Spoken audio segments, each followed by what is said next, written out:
예, 우리 서로 같이 인사하겠습니다. 주 안에서 만나서 반갑습니다. 예, 작업들을 인사하겠습니다.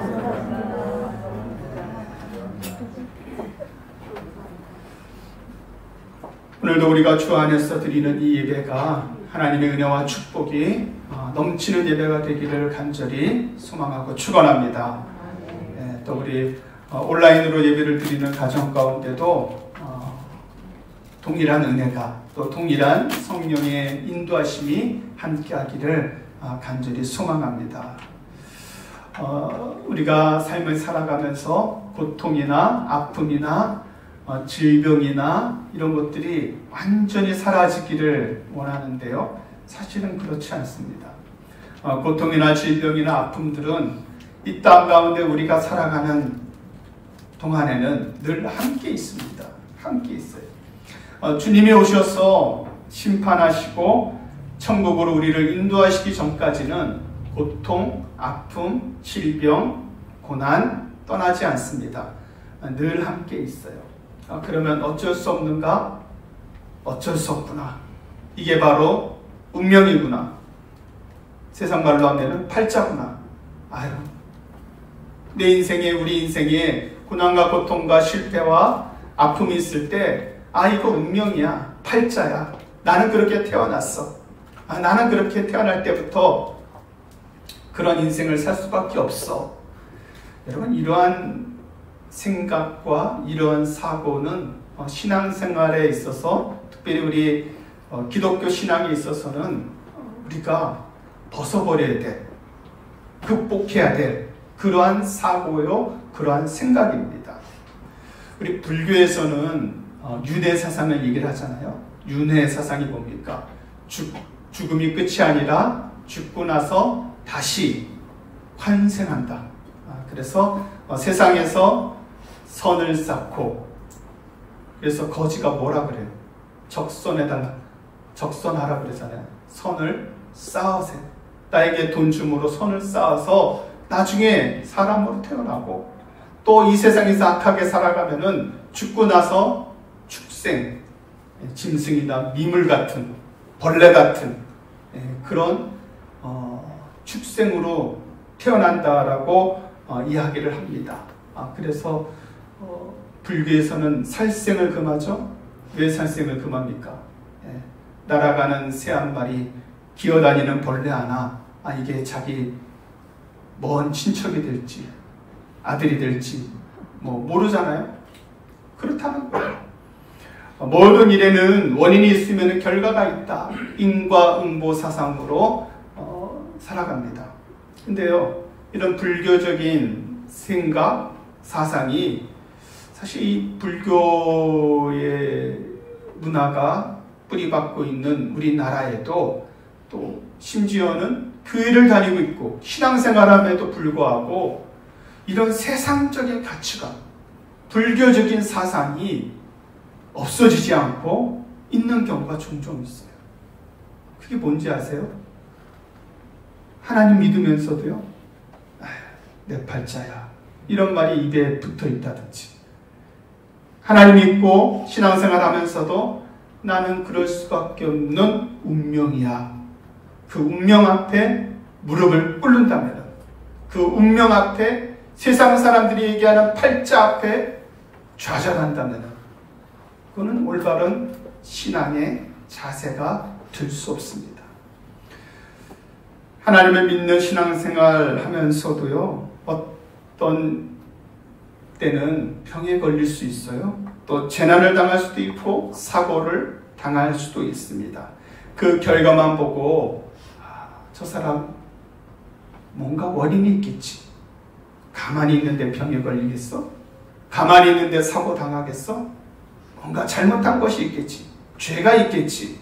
그렇게 모든 원인을 그 사람이 지은 죄가 있을 것이다. 그렇게 돌린다면은, 여러분, 성경에 구약에 보면 욥이라는 인물이 나오잖아요. 욥기에 나오는 욥이라는 인물은 무슨 죄를 지었길래 있는 재산을 하루아침에 단 하나님께서 빼앗아 가시고 자식들은 다 죽고 몸에는 악한 헌대가 나서 기앗장으로 긁으면서 고통을 당합니까? 욥이 무슨 죄를 지었죠? 욥이 누구를 죽였나요? 아니면은 뭘 훔쳤나요? 욥은 죄를 짓지 않았습니다. 이유 없는 고난을 당했잖아요. 근데 그 이유 없는 고난이 세상 사람이 볼 때는 이유 없는 고난이고 고통이었지만은 하나님께서는 욥을 버리지 아니하시고 나중에 욥에게 그 고난의 원인이 하나님께 있지 아니하고 하나님을 믿고 의지하는 자에게 더 큰 축복으로 주심을 깨닫게 해주셨습니다. 죄가 없어요. 여러분, 예수님께서 십자가를 지셨습니다. 예수님께서 무슨 죄를 지으셨길래 그 십자가를 지셨습니까? 예수님 죄가 없으신 분이십니다. 예수님 죄가 없으심에도 왜 십자가를 지셨습니까? 그 십자가를 지신 예수님을 보고 무슨 죄가 있겠지? 예수님도 무슨 죄가 있기에 십자가를 지었겠지? 만약에 그렇게 이야기를 한다면은, 그렇게 생각을 한다면은 기독교 신앙하고는 전혀 상관이 없는 그런 생각을 아직까지도 가지고 있는 겁니다. 여러분, 하나님의 뜻과 하나님의 섭리와 하나님의 계획하심은 우리가 다 알 수 없지만은 하나님께서는 때로는 고난 속에서도 응답하시고요, 고통 속에서도 하나님의 뜻과 길을 보여주시고, 실패와 좌절의 환경 속에서도 하나님께서는 살아 역사하셔서 우리를 결코 포기하지 아니하시고 함께 하시는 줄로 믿습니다. 여러분, 그 믿음을 갖기를 바랍니다. 우리가 고난과 고통 속에서 가져야 될 것은 원망이나 이게 누구 때문이냐, 핑계와 불평을 대는 것이 아니라 하나님의 뜻을 깨닫는 겁니다. 그리고 그 하나님의 뜻 가운데 하나님의 마음과 뜻과 생각을 깨달아 더욱더 하나님 앞에 우리의 믿음이 성장되고 성숙되어지는 삶을 살아가는 것입니다. 오늘 우리가 읽은 본문의 말씀, 이제 우리는 사도행전 마지막 28장을 보고 있습니다.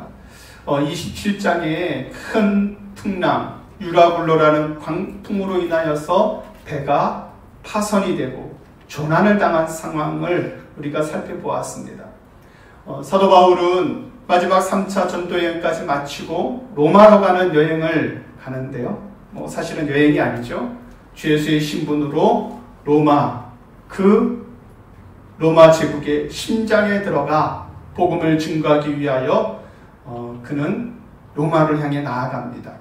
근데 뜻하지 않는 풍랑으로 인하여서 조난을 당해서 지난 27장 마지막에 보면은 배가 막 부서질 때가 되니까 사람들이 어떻게 합니까?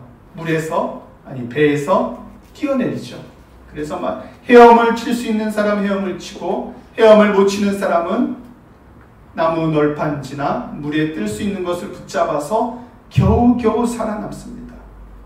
그리고 도착한 섬이 멜리데라는 섬인데요. 우리 지난 시간에 지도에 사도 바울이 3차 전도여행을 했을 때 이 꼬불꼬불하게 이렇게 막 헤맸던 지역이 있고, 그 위에 보면은 작은 섬이 하나 있는데요. 그 섬이 바로 멜리데라는 섬입니다. 멜리데라는 섬인 줄 모르고 바울과 그 일행들은 그 섬에 도착을 했겠죠. 그때가 계절로 본다면은 언제였을까요?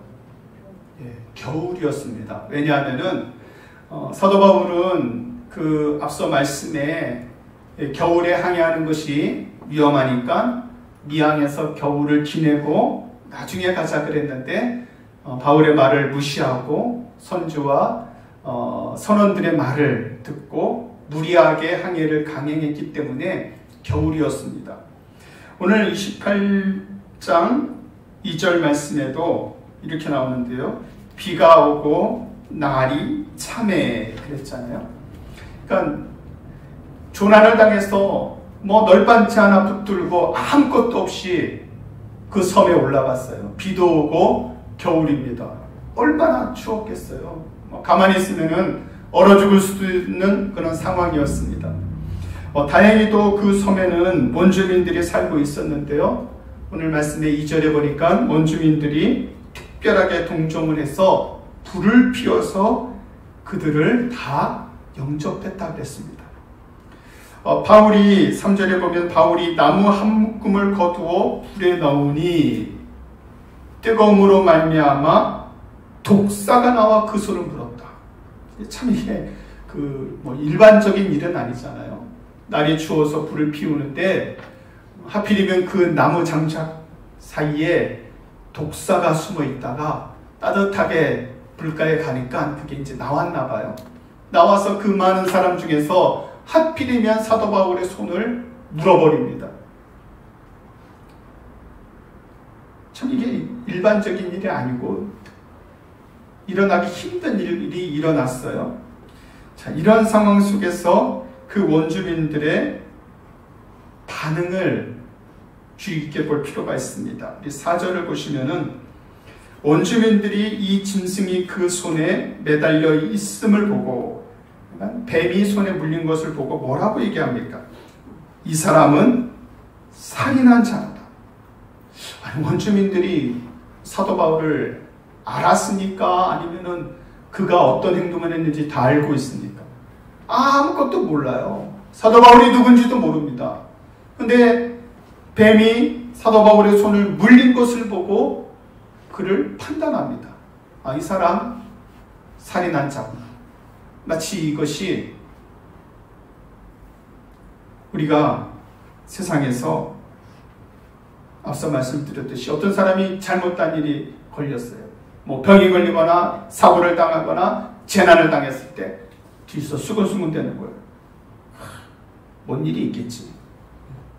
하나님께서 뭔 일이 있길래 치셨겠지. 이렇게 함부로 판단할 수 없다라는 겁니다. 원주민들이 그렇게 판단하는 거예요. 이 사람은 살인한 자로다. 바다에서 구조를 받았으나 공의가 그를 살지 못하게 함이로다. 여러분, 우리가 어려움과 고난이 있을 때요, 그게 다 누구 탓입니까? 누구 탓이에요? 우리가 잘 되면 내 탓이고 못 되면 조상 탓? 조상 탓이 아니라 안 되면은 하나님 탓, 안 되면은 교회 탓. 이러면은 올바른 신앙이 될 수 없겠죠. 질병이나 재난이나 사고를 하나님을 원인자로 본다면은 하나님께 원망할 일이 얼마나 많겠어요. 그 뉴스에서 이렇게 큰 사고가 날 때 그 인터넷에 보면은 사람들이 그런 말을 많이 쓰거든요. 하나님은 뭐 하시냐? 기독교인들은 뭐 하고 있냐? 하나님께서 왜 예수 믿는 사람을 사고 당하게 하셨냐? 하나님 살아계시냐? 그런 이야기들을 참 많이 합니다. 사고를 당할 때 예수님 믿는다고 그 현장에서 누구는 살고 예수님 믿는 사람만 살아남고 안 믿는 사람은 죽고 하는 것은 아닙니다. 사고의 현장에 있으면은 다 사고를 당하게 되어 있어요.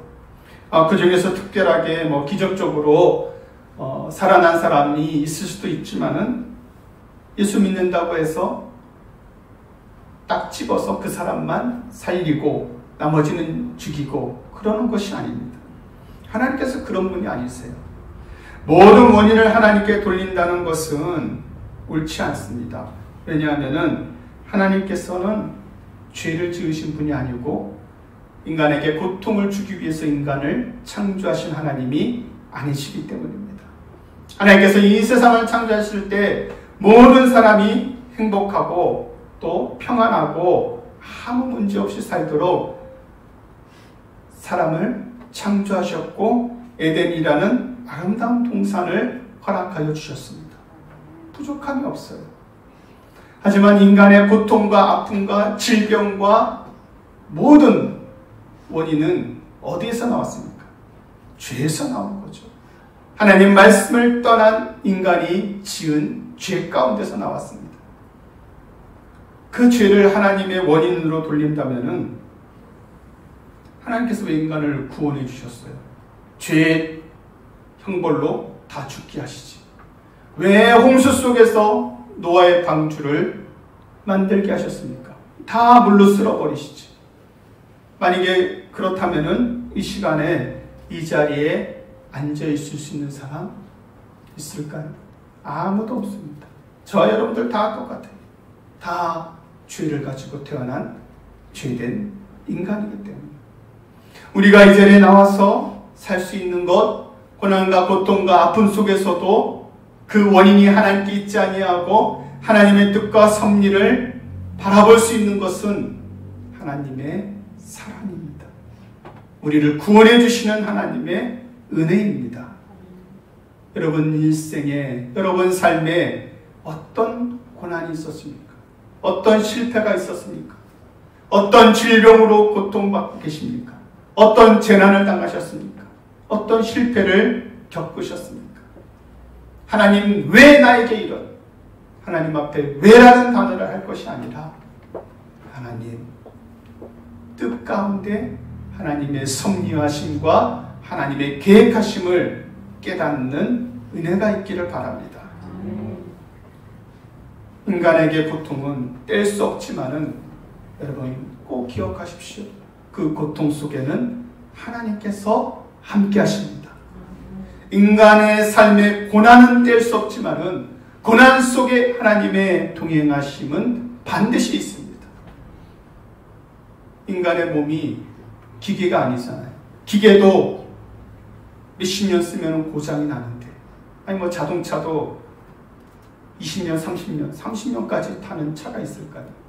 뭐 10년만 타더라도 여기저기 고장이 나서 고치는데, 인간의 몸이 어떻게 영원합니까? 인간의 몸이 어떻게 질병이 걸리지 않을 수 있어요? 나이가 들고 육신의 몸이 연약해지면은 고장이 나잖아요. 질병이 걸리고 병이 걸릴 때가 있습니다. 그렇다고 하나님 원망합니까?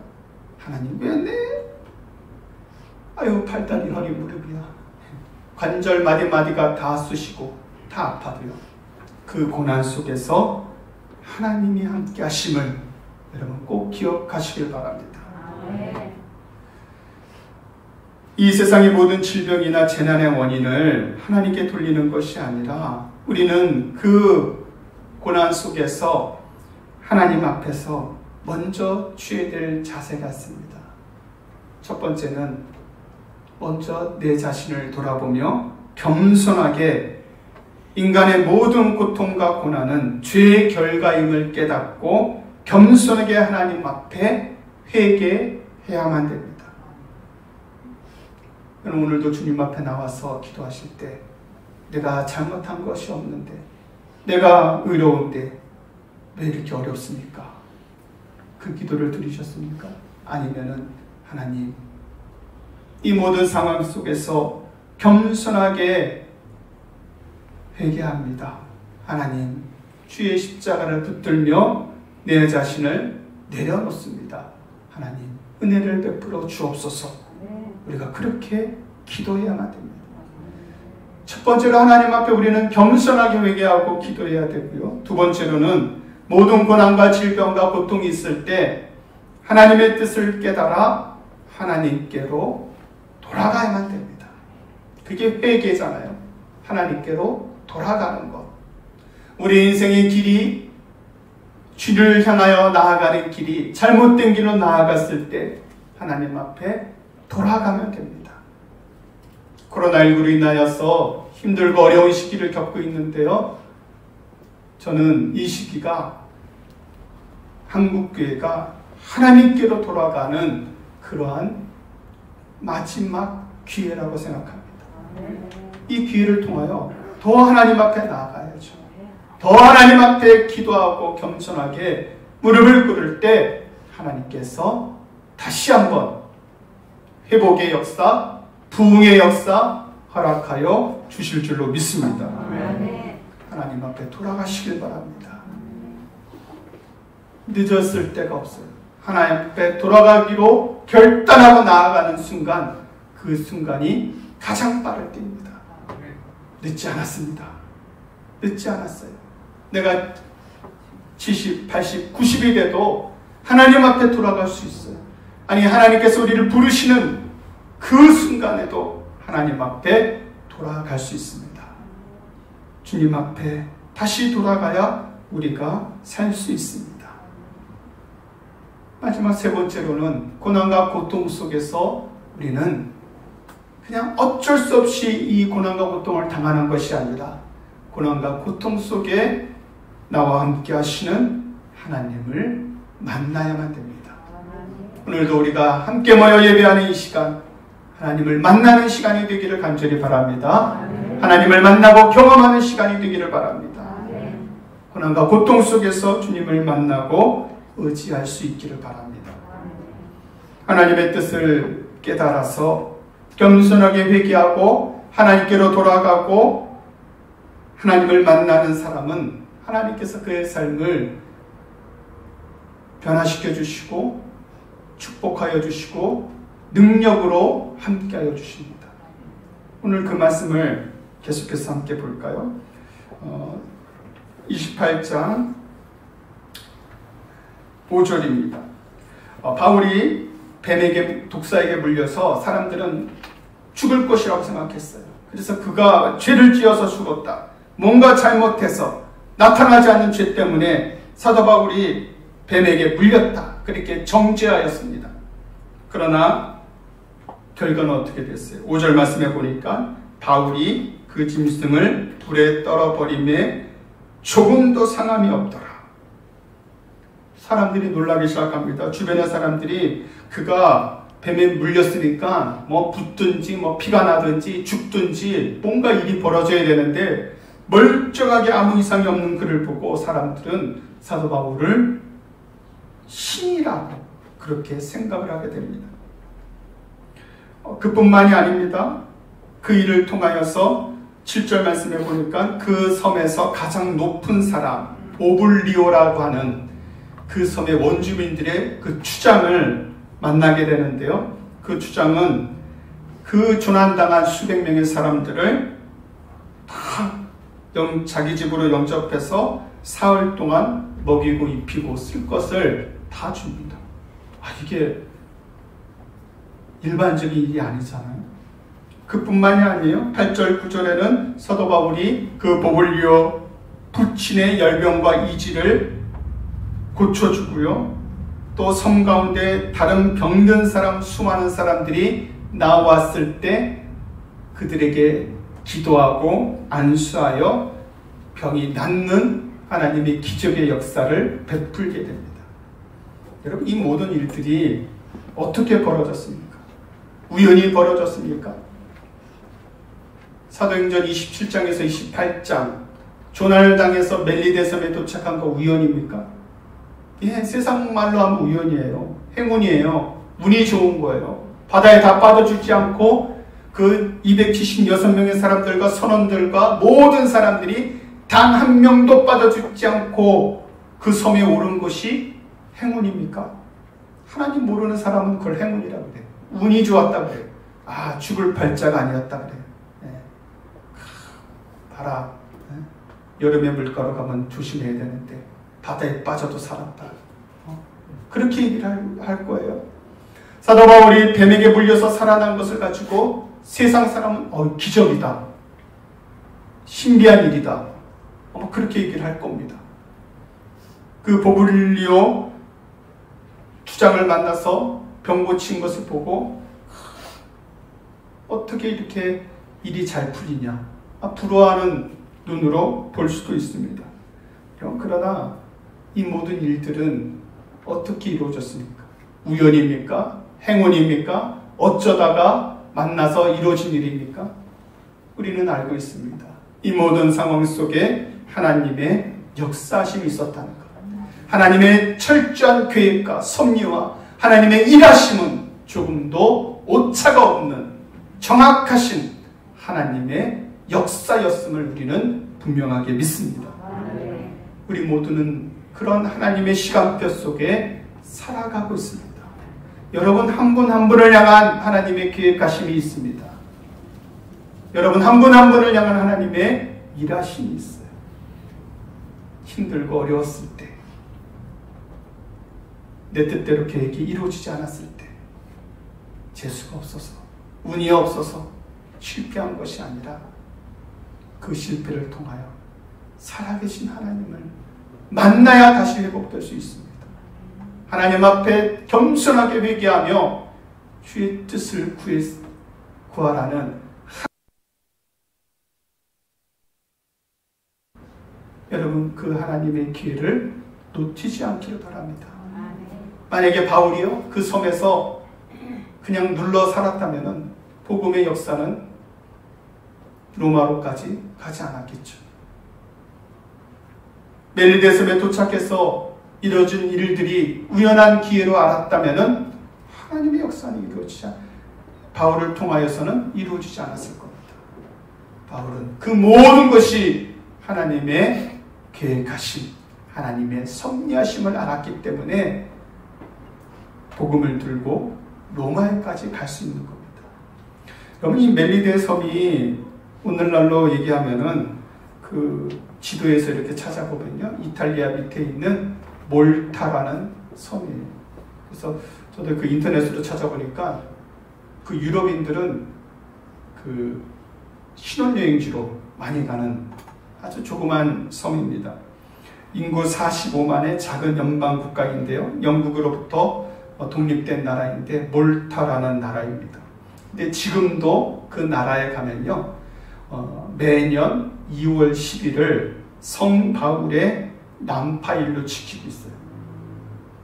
바울이 자기 섬에 와서 복음을 전했거든요.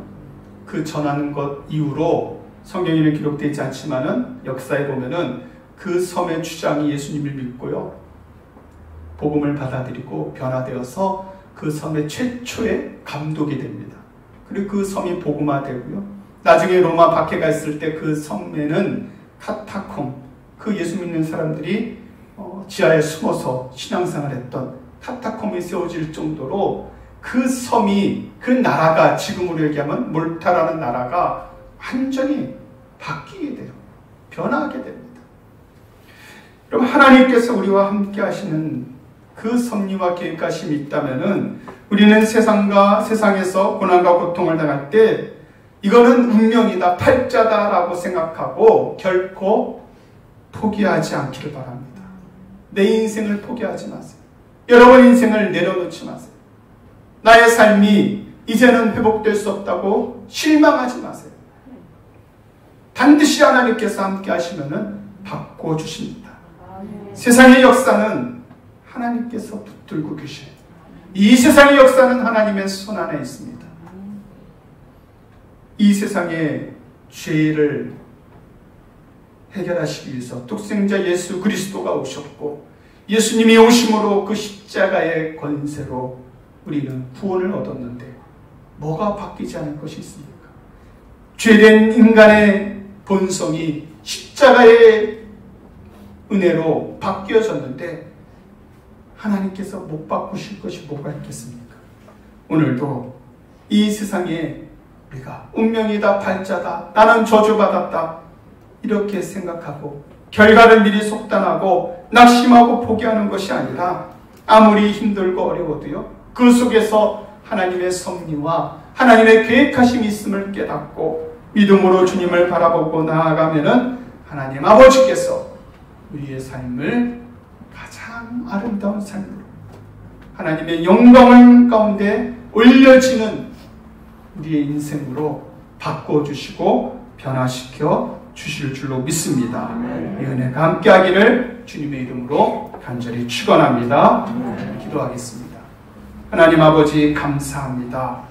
우리 인생 가운데 운명이요 팔자요 내 인생은 어쩔 수 없는 실패라고 생각하며 낙심하고 실망된 마음이 있을 때 다시 한번 하나님을 바라볼 수 있는 은혜를 주시고 주님 앞에 나아가 믿음으로 살아갈 수 있는 하나님 아버지의 기회를 붙잡을 수 있는 은혜를 베풀어 주옵소서. 하나님 앞에 나아갈 때마다 주님께서 우리를 깨닫게 하여 주시고 하나님의 은혜로 우리의 삶을 변화시켜 주셔서 영광 가운데 쓰임받는 우리 모든 성도들이 되게 하여 주시고 우리 자녀들의 삶이 되게 하여 주옵소서. 모든 것 감사드리며 예수님의 이름으로 기도드립니다. 아멘.